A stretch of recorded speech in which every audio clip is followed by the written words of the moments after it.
the taxi industry doesn't like competition. It's not correct. Our drivers don't like to follow the rules of the road. Okay, but Context, TJ, I'm sure you were debating at some point, right? Because of the existing problems, TJ, that started in 2013 when e-hailing was introduced, these people are doing all manner of things. And suspect number one is always the taxi industry. The case of Maponya, have the police found anything? The CCTV footage. We're not asking them the questions so that they actually do their job. And we're so quick to say it's suspected that the taxi industry did this. Who suspects that? What evidence is there? welcome back to Palatable Politics, where we make politics palatable. With me, your host, TJ Maslela. Welcome to the show. Today, we're going to be opening Transport Month, October, discussing transport. Who else to do it with than Santaco? So today, we've got the spokesperson of Santaco, Miss Rebecca Phala. Guys, you heard she sing. How are you doing? I'm right. How are you? I'm good, thanks. Sure. How did you land up in transport? I mean, in Santaco. Yeah. So I'd been working on radio and I applied for an ordinary corporate communications job for a bus company in Ekurhuleni. But upon my research, I then learned that the company was actually operated by the taxi industry, Santaco in Ekurhuleni. It's called KTVR Bus Service. So it's the company that operates the BRT system for the Ekurhuleni municipality. Okay. It's one of government's efforts to professionalize the taxi industry and also give it much more access to finances, if you will. And so I applied for that role, and a year into it, or not so much a year, like under a year, maybe say 6 months into it, we had to arrange an annual general meeting, which happened in Durban. And the president of Santaco was one of the guests because this is now a region within the province that he's from. He's from Gauteng. And so he gets there as a guest, and I had been requested by the chairman of the board, Dr. M.K. Mjali, to read his speech. Because it's just not a fan of reading lengthy write-ups, if you will. And so I did. The president was one of the guests, like I said, and he had me read, and he thought I have a bit of a command. And so he called me up, and essentially in his address, he was like, I'm going to sit down with her and see if I can convince her to become the first woman to speak for the taxi industry. And the rest, as they say, is history. But I have since learned over the few years that saying it in that way sometimes doesn't sound right because people are just thinking you were just given a job. So I still had to undergo an interviewing process because there was a vacancy. And then through that conversation, we found each other with Santaco, and that's how I became the spokesperson. I can attest to your ability to communicate well from the interviews.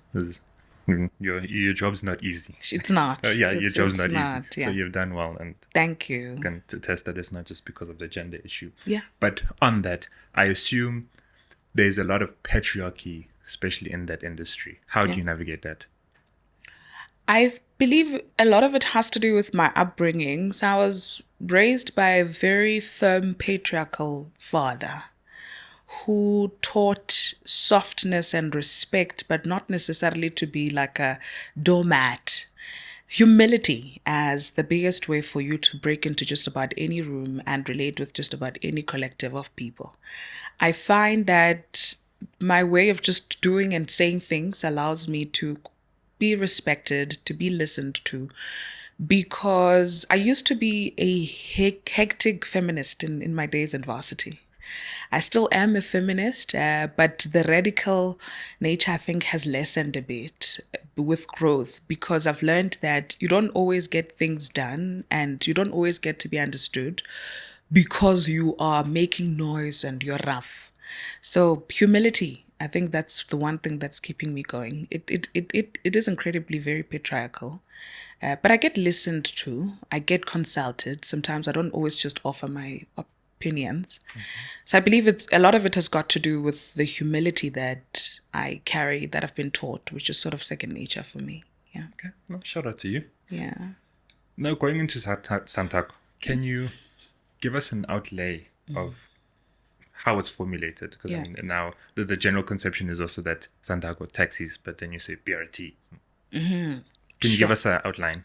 So Santaco, a bit of a history. During the apartheid period, there were obviously the spatial planning at the time. A lot of black people predominantly would be living far from places of work. And so the collective of people then started this industry of transporting people. It started with smaller cars, in fact.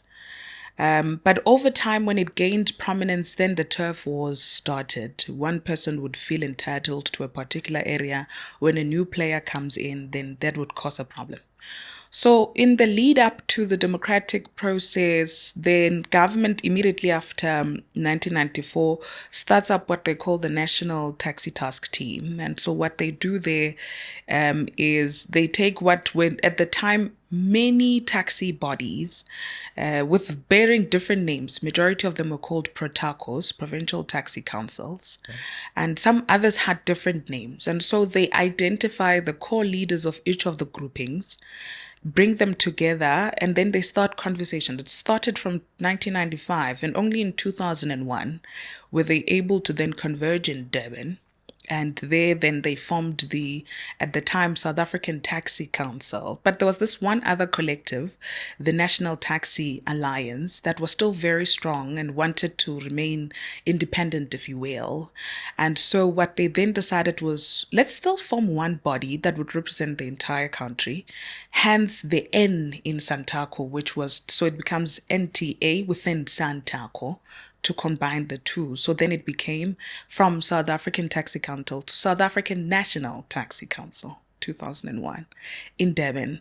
And so that then becomes the body which government also ratifies, is essentially as the body that would be an apex organization for the taxi industry, with a mandate to do a number of things at a level of operation, to form into associations. And a lot of people often call Santaco an association. It's a mother body that represents the associations. There's about 1,200 in the country, taxi associations right now. Sure. It's something like COSATU. Pretty much, yes. Okay, yes, fine. yeah, Continue. just for the taxis. Yeah. Although obviously mandates are different, but yes, the formulation effectively is similar. And so that's how it started. So in terms of how it's made up, you've got associations. At the associations, you've got individuals that we called taxi operators. These are taxi owners. So they're called taxi operators because the operating license, which is issued by the provincial regulatory entities, which allows them to purchase vehicles and then operate taxi services, is in their name. Hence, they're called taxi operators. So these individual business people then converge into forming one organization. It's called an association. At the association, what they do is they've got an elective process where the executive is elected in a cycle of 3 years. So what happens there is you will have a chairperson, deputy, treasurer, and they assume two roles. So there's one part of the role which is political because of that elective process, but they also assume executive duties in that they lead the formation of the association. When you and I continue with the conversation, we'll talk about what happened when we went to the 2020 National Taxi Lekgotla, where government and the taxi industry decided that the industry needs to be corporatized. So the associations now need to be turned into being operated as cooperative businesses, with their members becoming either shareholders, others sitting on the board, and others being employees, so that we'll talk about that question of tax and correctly contributing to tax. And then from the association, you've got regional taxi councils. So that's similar to like your political sentiment you'd hear of. So associations, you could think of them like a branch. And then you've got the Regional Taxi Council, which then comprises the different taxi associations, sending individuals to represent them at a regional level. And so this is your Kuruleni, Yes, Cape your Town, Durban. Okay. Gurulenis, your Cape Towns, your Durban and them. And then after that, you've got the Provincial Taxi Council. After that, immediately you've got the National Taxi Council.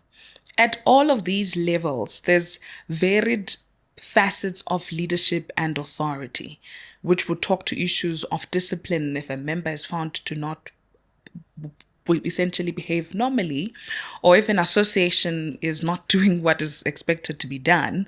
Those levels of leadership then become the structures to which issues would be essentially discussed and resolved.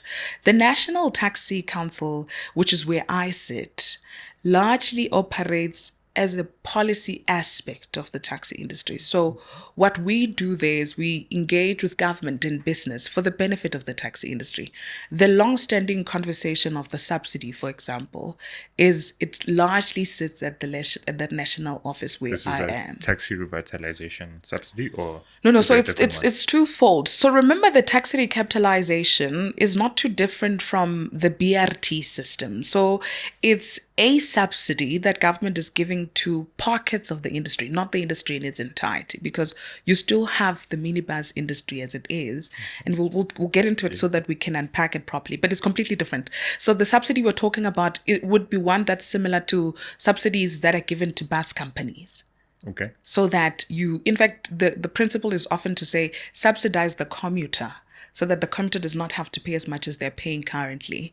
But also because the industry does transport the majority of South Africans in comparison to any other mode Like currently. 16 million a day, no? Yeah, so just over 70%, which is incredible. Hence, we often say we are. So the slogan of Santaco is the engine behind the nation. We often say, literally, we are. We're quite at the backbone of the economic landscape. So yes, that's effectively how it's structured at the level of the national, having already explained this policy aspects and the conversations with business. So we've also got a business arm, which is called Taxi Choice. And what Taxi Choice does is it particularly speaks to business. Financiers of the world, we're now going to get into an automated fare collection system. We've trialed it in pockets before. All business transactions of the taxi industry then are talked about by the business arm, which is a business of Santaco. Yeah. When you say automated, meaning like one could use a phone or card, or Yes, that's where we're working towards. do we know the timelines? So now in October, it started in September. So second week of September, we've been trialing it with a route between Pretoria and Randburg. And what we've done is it's been trialed before. So what we found were just loopholes in terms of capacity. But I think even at the time, the market was also just not ready as yet, as much as it is now. But now, I mean, there's safety concerns even on our end. Criminals get into a taxi posing to be a commuter midway on a long distance trip. Then they essentially take out guns and take out all the money and any other belonging that anybody that's in the vehicle would be having. So we have to move towards that. In any way, I think it was in 2023 when Gauteng Premier Panyaza Lesufi, for instance, challenged us to say by March of last year already, we're supposed to have moved into a cashless state. But the reality is obviously completely different. It's one way to plan, but what actually happens afterwards is a different conversation. So before we leave the Santaco structure, the aspect of buses, e-hailing, etc., where does that fall into the Santaco structure? So when Santaco was initially formed, it was largely for mini and midi buses. But when we came out of the 2020 National Taxi Lekgotla, the understanding was that anything that's regarded taxi must fall under Santaco. In fact, at some point, there was also a conversation to say perhaps even the T standing for taxi might have to be relooked at, because a lot of luxury now is moving more into the smaller buses, which may not necessarily always be regarded as taxis, if you will, but separate discussion that could always be followed up. So as we stand now, the membership of Santaco has now extended to those that operate in the cross-border space, those that operate in meter taxis, as well as those that are operating in the e-hailing space. The e-hailing space is quite unique. There's a lot of fragmentation, a lot of formations. I think as and when the space is in the news, you also see there's a different body purporting to represent them every other day. But in terms of the bigger buses, as it were. So they have got their own formations. This is like your PATCOs. Your PATCOs and them. There's an organization called SABOA. It's one of the biggest long-standing bus organizations that's been there. So they would be an equal of Santaco for bigger buses. Okay. Yeah. And then they are within the structure, or no, they are not. So we're just counterparts, if you will. Okay. Yeah. Now, you touched in terms of the turf wars, and we've seen violence. The violence that we see is particularly, we'll start within taxi associations and hits and stuff. How does that come about? I think if I had an on-point response, perhaps the police would have done much more work and arrests would have been made. And so a lot of what I'm going to say would sound speculative and or be informed by what we hear and what we see, right? So the reality is this. Government, in terms of its role to regulate the taxi industry, government just issues these operating licenses.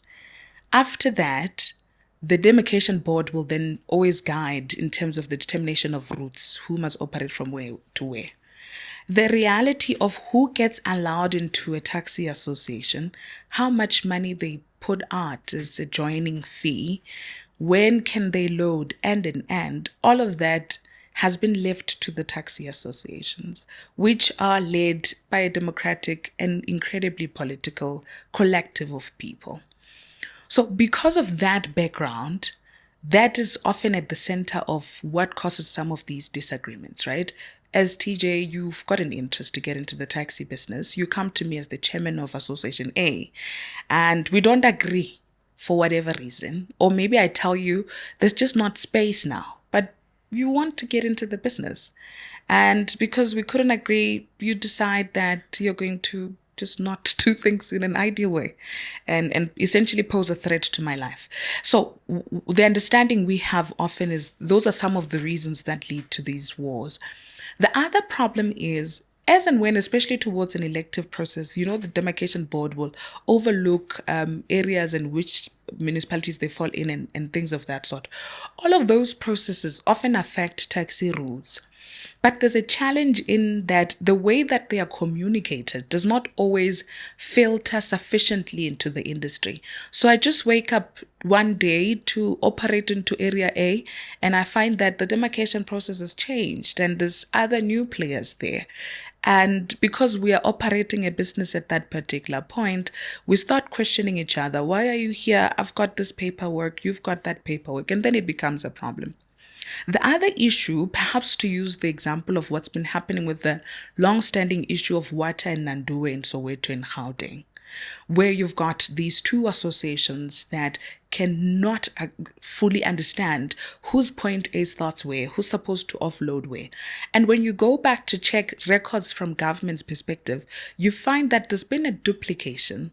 A lot of it is cited to include bribery. You go into, once this demarcation process has taken place, you go into an office, you find that there's changes that are taking place. You agree with an individual, you give them some cash, and they give you a part of a route that was previously operated by a different association. And then over time, unfortunately, it gets to a point where they can no longer trace back to where the problem is. There's just no record whatsoever of where the problem started. Unfortunately, as you go back and forth in the boardrooms trying to get to the bottom of the problem, there is a taxi that's moving at that point, and unfortunately, it causes problems. And then if I, as TJ, wanted to enter into the taxi space, how do I go about it? So you would have to first apply for an operating license. When you go to the board, which is under the provincial regulatory entity within the Department of Transport in any province. Okay, so the MEC of Transport, like the provincial department of transport. The provincial departments. So the role stays with them. It largely stays there.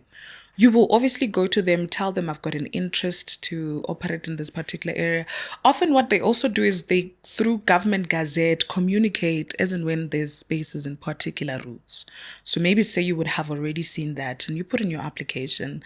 Once there is possibility of you getting access, they will then tell you provisionally you've got access. Now you must find an association. They will direct you to an association operating that particular route. You go to the association, and then there's that issue of the joining fee that you will have to pay. How much is it? It varies. It varies because remember, it relies on how lucrative a route is. Okay. Long distance routes, short distance routes, they are all different. A route from Johannesburg to Polokwane is often lucrative because of, there's a lot of activity that happens there, perhaps in comparison to, so it differs. It differs a lot. But it ranges, it could start from, say, 20,000 Rand going upwards. It really does range. It's not a small amount of money, that's for sure, because the business, when run properly, you can actually sustain a good life out of it. So you would go to an association, you agree with them and you get allowed. Then they'll give you a recommendation letter, which you will then use to go to a financier to get vehicle financing so that you can purchase a vehicle. And once you've done that, you get your operating license and effectively you start operating. Okay. So that's tensions within the industry. Yeah, industry. Yeah. Now, when we go to, I guess, still part of the industry, but different thing is of e-hailing. What's the tension there? Sure. So the issue with e-hailing is this, TJ. Before 2013, you knew that buses will stop at a bus station and taxis will be at a taxi rank, trains, and the concept of an integrated public transport network was very clear for all to know. You can get into a train, stop at a last mile, get into a taxi, maybe get into a meter taxi to go to the airport. It was quite clear. Then 2013 comes, e-hailing apps get into the industry. At this point, there hasn't been any changes made to the National Land Transport Act, NLTA, as it was at the time, where it only spoke about buses, midi, and meter taxis.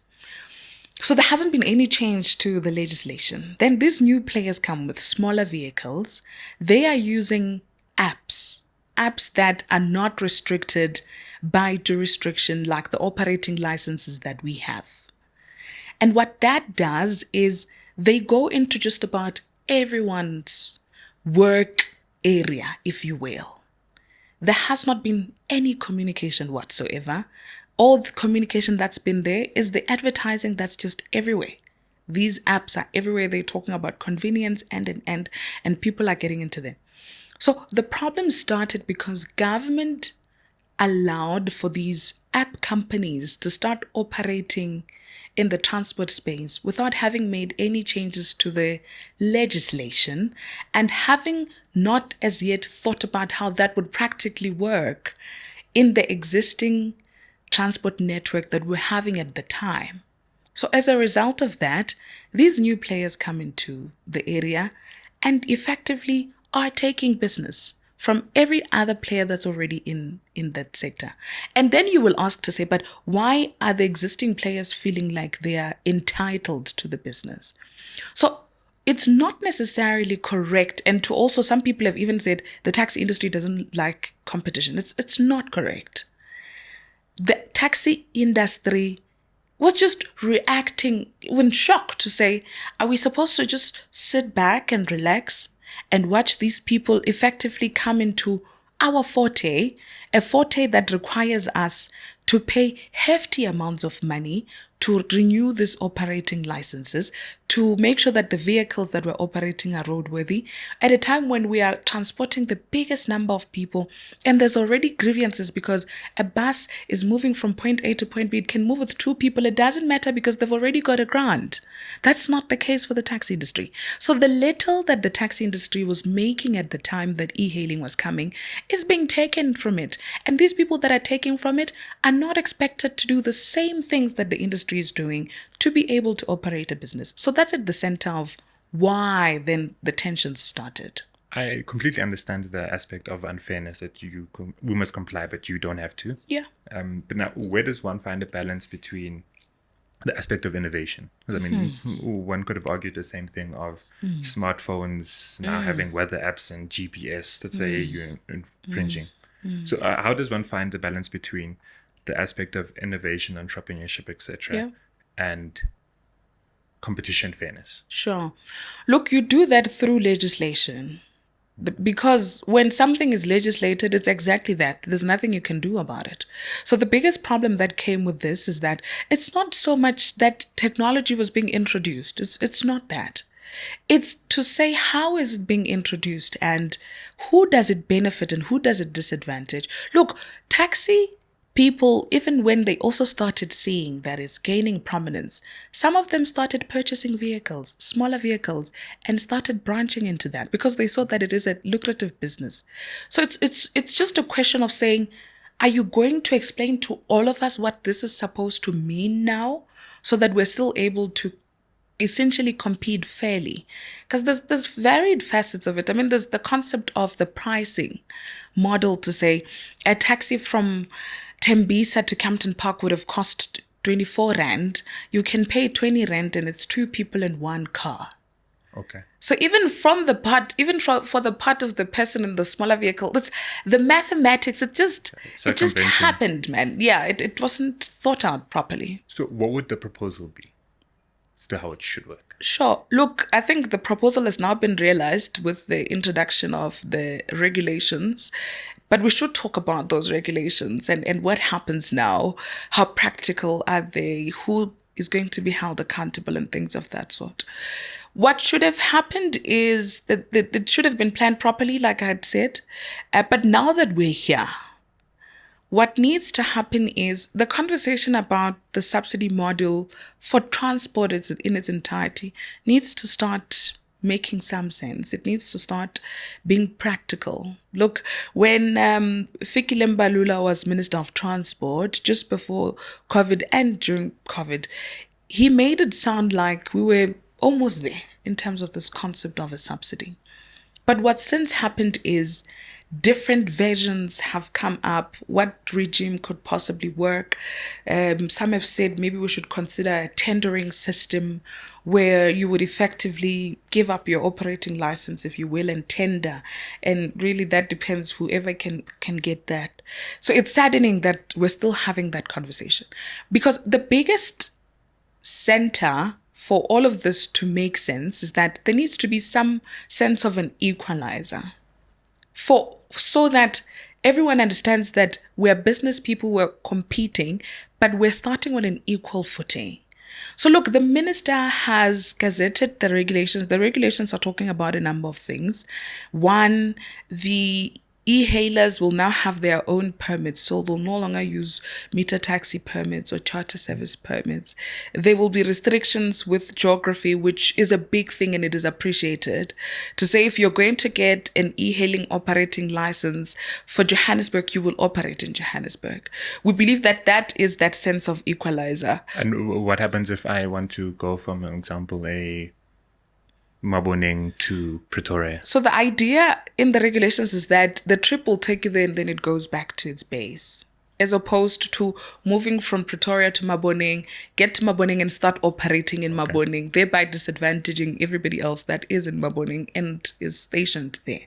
Okay, fine. So yeah, so the idea, and that will, if properly realized, it will create that sense of an equalizer because everybody has got an opportunity to just operate and give people optimal service and then allow them to choose whose services they want to use.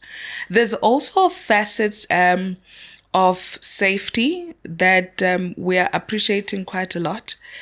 The issue of the operating licenses is going to assist because the conversation with the e-hailing so it started with just these new people who came with technology, but over the time, other people with private vehicles also started seeing a loophole to say, with these app companies, you don't necessarily have to produce that you've got an operating license. You just need to have a driver's license. Some people don't even have PRDPs. They just have driver's licenses and a smaller vehicle, and they register a profile and they start working. PRDPs for? So the provincial driving permit. Okay. Yeah, which is a different conversation also, because nothing about that certificate is in fact professional, because all you do really is an eye test.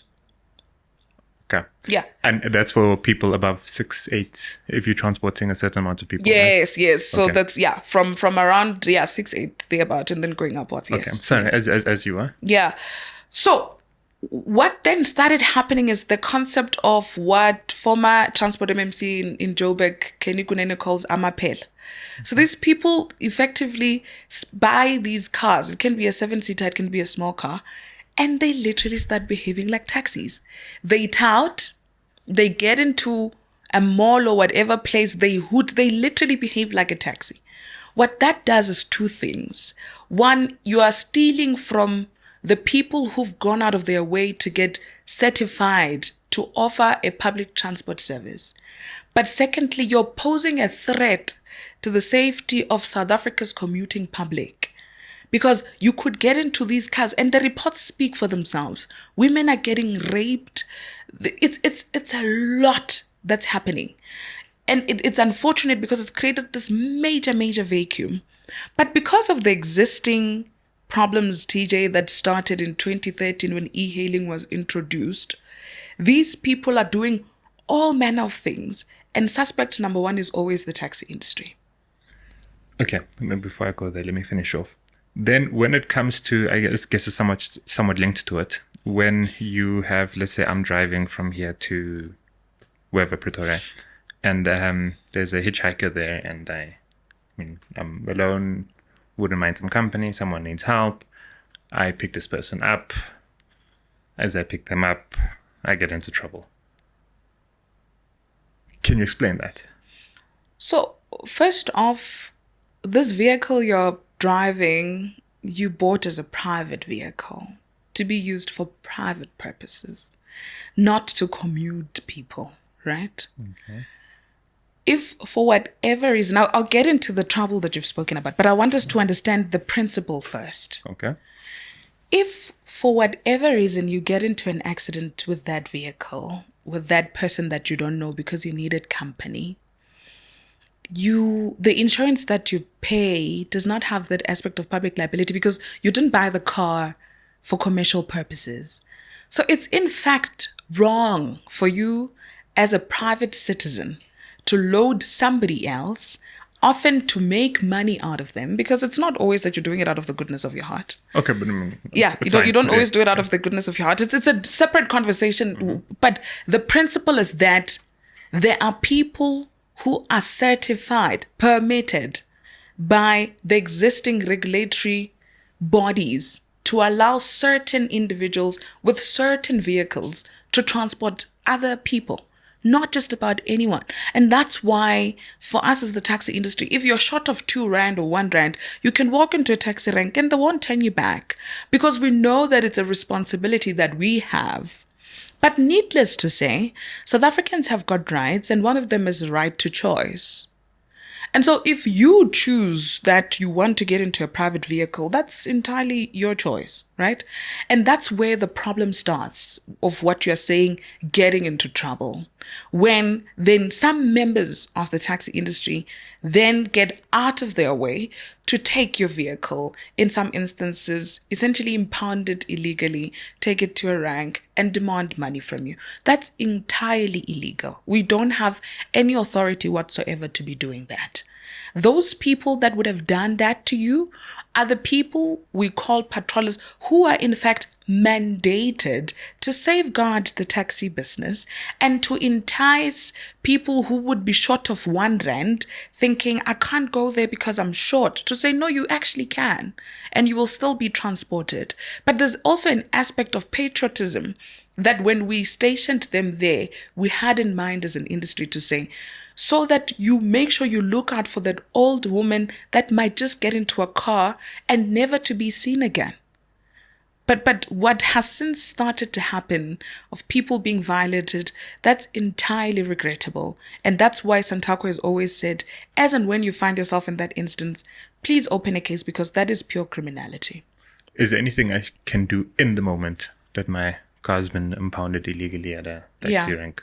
What can I do to get out of it? Look, so often it depends how safe you feel, because remember, at the time it's just you and those people. We're not there. So we always encourage, it is criminality, so your first point of reference must always be the police. So I let the police, a lot of the advice that's also coming up now is tracking companies are also assisting people a lot. Because remember, our police service, we also need to be realistic. The kind of capacity and resource that they have might not allow them to attend to just every other on the road type of challenge. So yes, you alert the police because you're being violated at that point. And then work towards opening a case and recovering of your car, which it helps that you can talk about the trackers, because these acts are literally criminal acts and your car is being taken. Hence, you would need to bring in the services of your tracker company. From the part of the taxi industry, what we always appreciate is if you can take the registration plate of the car of the people who would have done this to you. If you feel safe, you can take a photo or a video. The videos that people have taken and shared on social media have assisted greatly. And they've also given us a proper wake-up call to say, what is it that people are experiencing on the ground and what work needs to be done? So we've got disciplinary proceedings internally that get to be undertaken. Remember, the taxi industry has got two kinds of people. You've got the owners who are Santaco members. Okay. And then you've got the employees who are the taxi drivers, the people you get at the office, the marshals, and the patrollers. If it is an employee that has done this to you, it means it will undergo a labor-guided process, inclusive of them being given a warning if it's happening for the first time. If it's happened repeatedly, they could be dismissed, and many other ways in which that can be looked at. But look, TJ, I'll also be the first to admit that we've got a challenge of referrals to say, a Rebecca frustrates you on the road today. They go to the association, they are found guilty, they are suspended. Tomorrow they are working for an owner for another association, for example. Okay. So what we've since done, Santaco, is there's this recruitment agency that, through, again, one of the recommendations that came out of the 2020 Lekgotla was better employ your employees. Find a way to have them get salaries, find them to contribute to UIF, taxation, and things of that sort. It's a unique industry, TJ, because I'm sure people will be thinking the things that Rebecca is saying don't sound like they are really happening. It's an incredibly it is an incredibly unique industry, and so some of the solutions are not going to just be taken off the shelf and they're going to work for the industry. Just before we move on to the business component, when you were discussing the element of how e-hailers could be treated in terms of operating, etc., just the idea or proposal came to my mind that maybe, if the technology does allow that, if a person comes from Pretoria to, let's say, through Joburg to Kuruleni, that trip can be somewhat tracked and a proportion of whatever is charged be levied. So, for example, 10% of the 10Ks you did in Kuruleni must go towards whether it's that association or that thingy. So, yeah, that's a good idea. Some food for thought. That's a good idea. Now, the business component, you said it can be lucrative. What is the general business model within the taxi industry? Sure. The business model is, in the past, people would come out of other professions. So teachers, especially teachers, after leaving work with their pensions, they would purchase a vehicle for cash and then start making money. But the system has changed now. A lot of people are financed. And that's one of the reasons why we're saying we're a lot of our operators are now working at a loss. So what it looks like is every single day, your driver. So what happens is the agreement is between the driver and the owner of the car. They agree on, say, for instance, and it differs, but majority of them will say, okay, in a week, so every day, for instance, an average owner would get like 400 Rand, average. It could be more per day, yes. Okay. Like net vehicle. Or gross? Net. Okay. Yeah. Nice return. Sure. So what they usually do is they'll agree to say, the owner of the car will say, just give me 2,000 Rand I'm just saying it for argument's sake. And then whatever else you make out of that then is your money. That's in one instance. But a lot of them have since moved from that model. So what happens now is you operate, get the money, then the concept of checking. You take the money to the owner. You agree on a certain amount that they will pay you at the end of the month. You can call it a salary or depends. But on a daily basis, the owner must make sure that the car has got fuel. So some of them, what they're starting to get into is the concept of petrol cards. Because a lot of our drivers, there's the concept of isogisi. They like to take a bit of the money and put it in their sock. And they effectively shortchange the owner. So that's been found out. So as a result, what owners then do now is all the money that you've made, bring it to me and then, or deposit it, and then get a fixed amount of money at the end of the month. But the reason why we're talking now about moving into this automated fare collections is that still the drivers, especially the drivers of local trips, shortchange the owners a lot. Because if you're doing a trip from taxi rank in Randbank to Pretoria, there's a fixed amount, but somebody's going to get off the road somewhere, and then you make your own money on the side. So the business is one that sort of depends on timing as well, because weeks are not the same. Fridays are a lot busier. Much more money is made on Fridays. Towards the end of the month, much more money is made. Their Sundays as well are quite lucrative. Incredibly cash-based. A lot of it, just taking the money as it is, you put it in the bank. The expenditure becomes fuel, service, as well as the vehicle financing and insurance, and then also tracking. A lot of them are using tracking as well now. And then a tax component of it. How compliant is the taxi industry in terms of tax, whether it's income tax or corporate tax? So income tax. This is what's happening. So the taxi industry, remember when I told you about how it's formulated to say it's individual operators. And in one association, you could have one operator with 5 cars, one with one, the other one with 10. It really differs. All of them operate as sole proprietors. So it's their individual businesses. A lot of businesses. Okay. There's lots of them. And that's why I'm saying to you, it's a very unique industry. So when you say corporatize it, you must understand that the dynamics are just completely different. So they operate as sole proprietors, and what they do is they contribute to tax solely based on their own income tax, which is what they use even when they apply for vehicle financing and even their filing for SARS. So the current regime is the problem. And that's why you cannot quantify, in accordance with SARS and the segmentation, the contribution of the taxi industry, because they operate as PTY LTDs, NPCs, and it's varied. Like, it's completely varied. So you're saying that it's there, it's just misallocated. It is. That's exactly what we're saying. So to say the taxi industry does not contribute to tax is completely false. What is happening is that we are not contributing to it in accordance with the right regime. Okay. Yeah. No, that's fine. I'll take it. Yeah. Now, the taxi revitalization program. What was that about, and how successful has it been, if it has? 2006 October, they launched the Taxi Recapitalization South Africa. When it started, it was called scrapping, taxi scrapping. And it was at a time when Zapiro, the cartoonist, used to draw these coffins, and he would purport to those being taxis because their vehicles were largely incredibly aged. The taxi industry was contributing to a number of accidents on the road.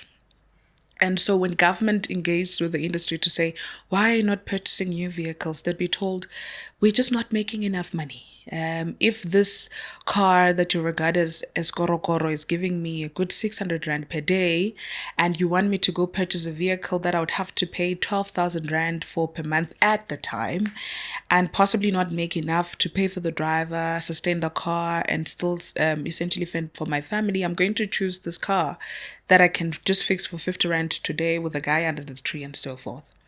So government then thinks, okay, they are going to incentivize the removal of aged vehicles from the road by introducing this scrapping allowance. So what would happen is vehicles that had been manufactured until October 2006 would qualify to be scrapped off the road. And then in exchange, the owner would be given a cash amount, which ideally they would put in as a deposit for a new, fresher car. And so that gets introduced. In the beginning, the amount of money was not enough. It was around the ranges of around 50,000. It has since increased. It's now just over 150,000. But I mean, when you look at the prize money and the amount of money that people still have to pay on a monthly basis, we still don't think it's enough. So the tax recapitalization program has done reasonably well. It has scrapped a number of vehicles. Majority of the vehicles, especially the vehicles that we operate for long distances, are in a better state, much, much better state. And remember, it's the long distances where you're driving on these national roads, sometimes in the wee hours or late at night, where you really need a car that's durable and roadworthy and things of that sort. But a lot more work still needs to be done in terms of the program, and a lot of it will rely on buy-in from government. The current minister, Barbara Chrissy, is appearing to be incredibly reasonable for the industry. The industry finds her to be reasonable, very time conscious, understanding of the need for the help.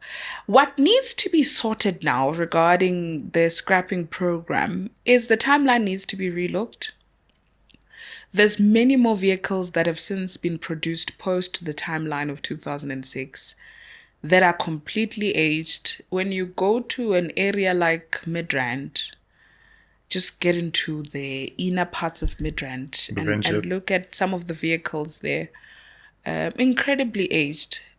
But look, the people that continue to operate these vehicles have got certification that says their vehicles are roadworthy because there are problems at our licensing entities.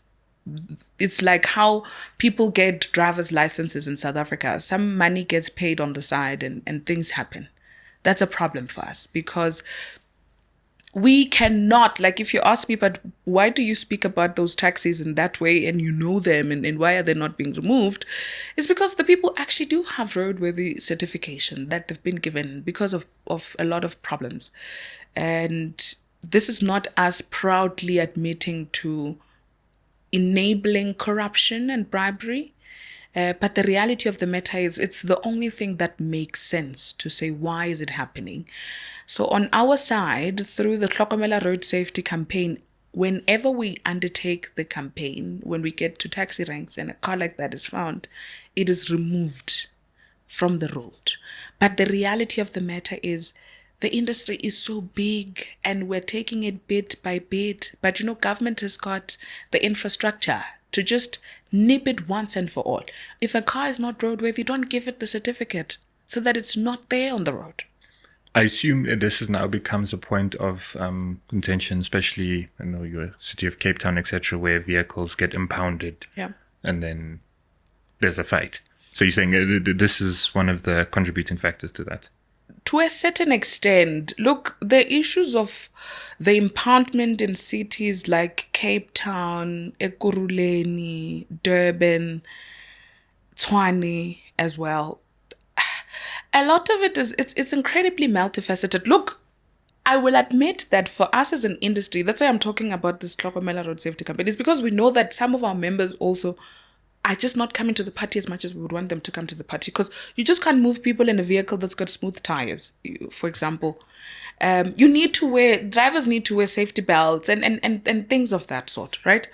But let me tell you this, there's a big problem of operating license issuance, this major backlogs for almost all the provinces. What then happens is, it's government's shortcomings, right, of capacity and an end. The metro police that impound vehicles for the faults of smooth tires and some of the ones which are undeniable because they would have seen it. Some taxis that drive in reverse, etc. Right. But also, majority of the cars that in Ekurhuleni, for example, that are being impounded because they don't have operating licenses. Who's supposed to issue operating licenses? Government. What government does is when you go to apply for an operating license or you're going to renew it, as you await for it to be released, what happens is they give you the slip and they tell you that this slip is supposed to be produced when the officials stop you. When you produce that slip, they tell you that this thing, the time for this thing also has lapsed.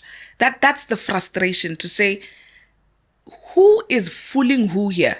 It's the same government that's taking forever to issue out operating licenses, but the same government's law enforcement is taking vehicles for a document that the same government is failing to issue out. So that for places like Ekurhuleni and Durban, largely, it's been issues such as those. Cape Town, different issue. With Cape Town, but there's similarities as well. So you've also got such aspects of issues of operating licenses. But I mean, their case is different because the backlogs are not as bad as in places like Gauteng and other provinces.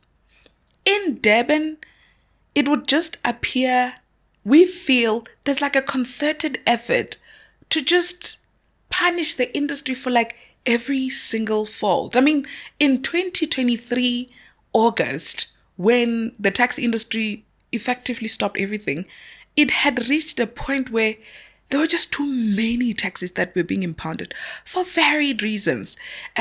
One light is not working.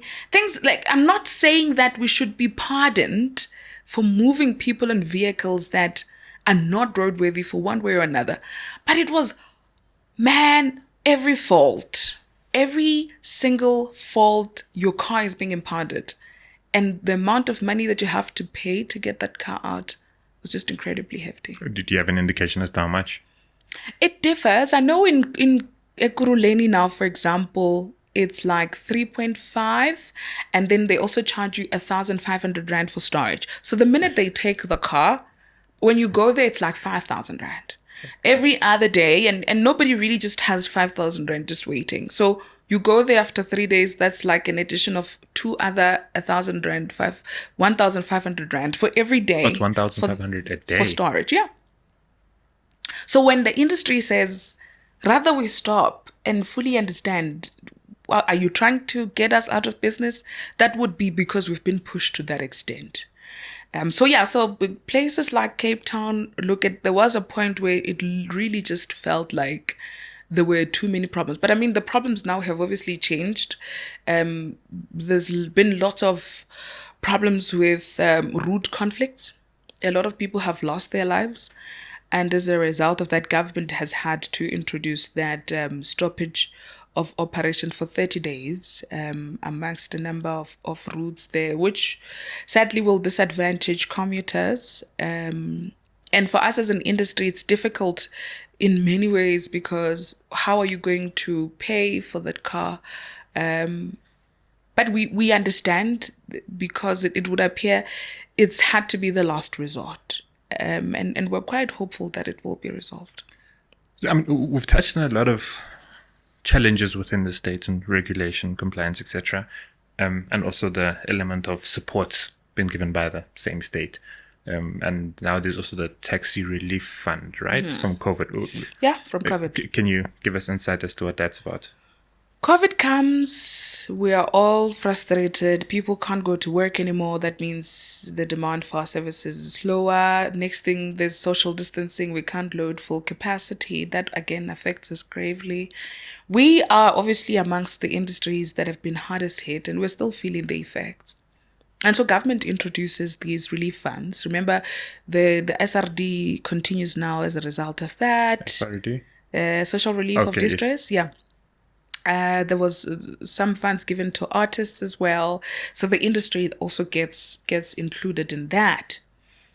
But the regulation, what is required, the criteria for one to qualify becomes a contention.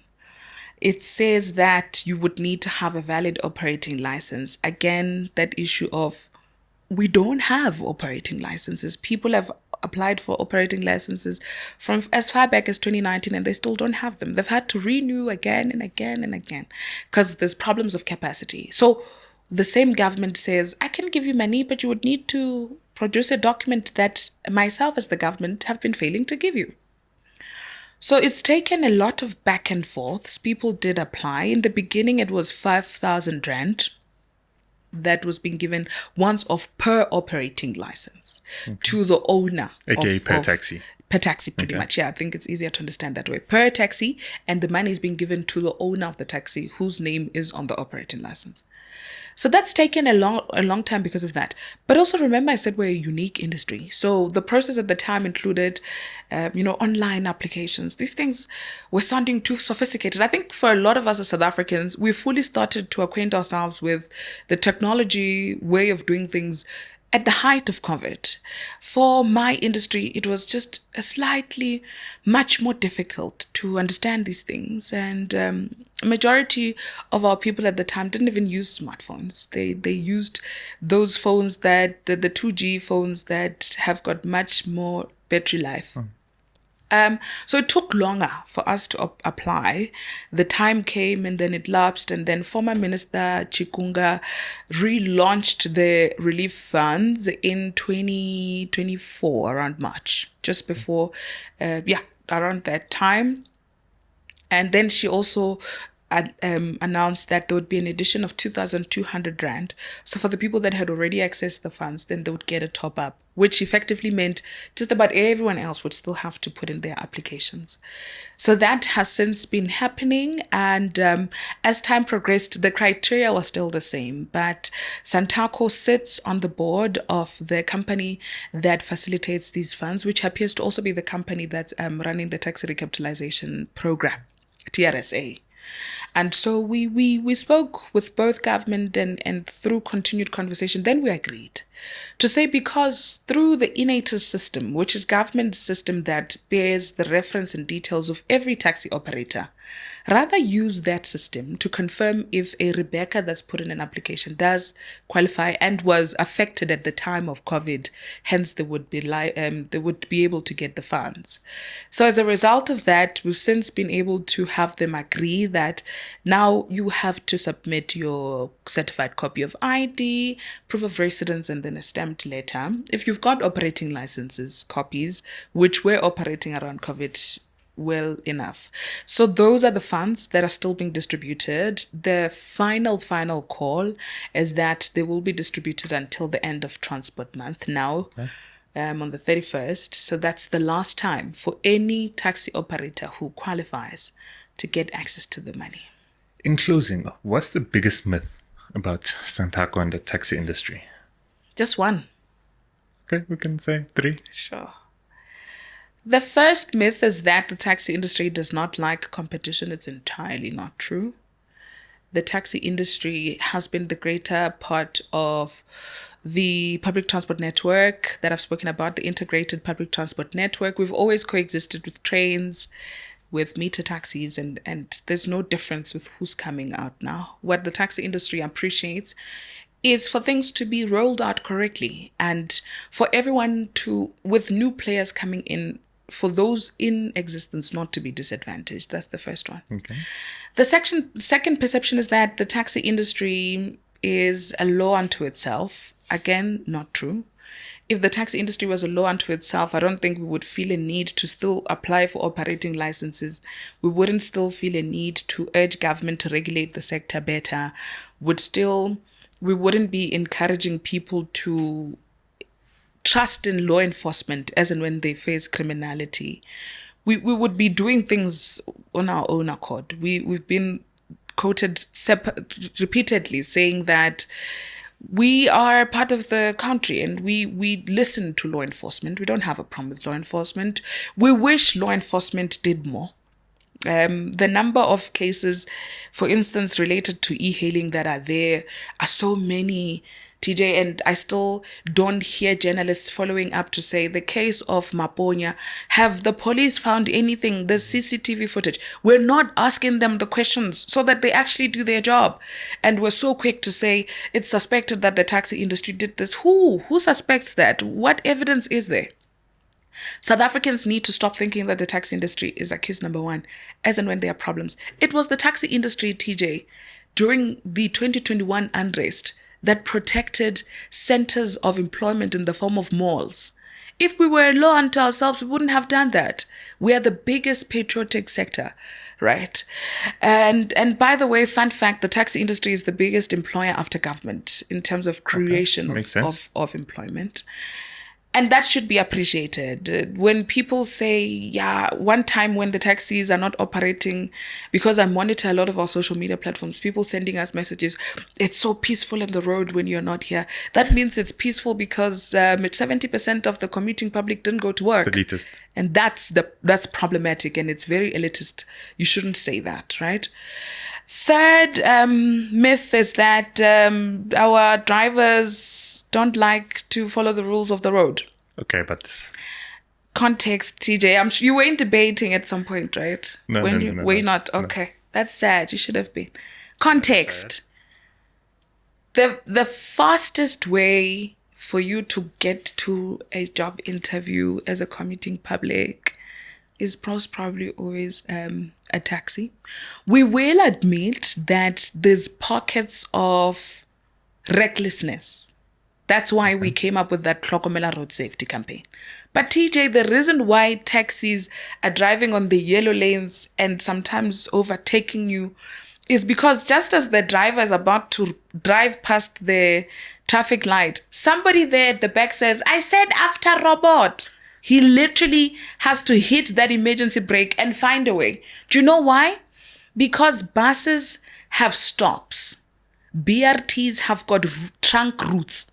Taxis are in mixed traffic.